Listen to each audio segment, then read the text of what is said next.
আসসালামু আলাইকুম, কে আছেন সবাই? আমি তো ভালো নাই এত গরমে, কি আর কমু? বাড়ির যে এত গরম পড়ছে, কি আর কমু? দুঃখের কথা। সারাটো দিন খালি ফ্যান দিয়া ঘরের মধ্যে বসে থাকি, এল্লাও বাইরে যাবার পারি না।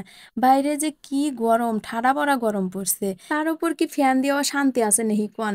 এল্লাহানি বাদে বাদে খালি কারেন্ট যায়। গরমে কিবা যে ঠেকে, মনে হয় আত্মা বাইরে যায়। গরমের ঠেলায় কারেন্ট নাই, তাই আল্লাহ বাইরে আছি। আঙ্গুর পাগারের মুড়িত মেলা বাতাস, তাই আইসা আল্লাহ খাড়া হইলাম। পাগারের মুড়িত আইসা দেখি কয়েকটো চেরা পারি পাগারের মধ্যে ডুব পাড়তেছে। অগরে এত আনন্দ হরে ডুব পাড়া দেখে আমার তো ছোটবেলার কথা মনে পড়ে গেল। আমরা যখন অগর ক্লাস ছোট আছিলাম, তখন আমরাও এবার হইয়া পাগারের মধ্যে ডুব পারছি। যতক্ষণ আম্মু এসে গাইল না পারছে আর নড়ি নিয়ে দাবার না ছাড়ছে, ততক্ষণ পানির মধ্যে থেকে উঠি নাই। আপনারা কেডো কেডো আমার না একলা ডুব পেট বেড়াইছে মায়ের দৌড়ানি খাইছেন।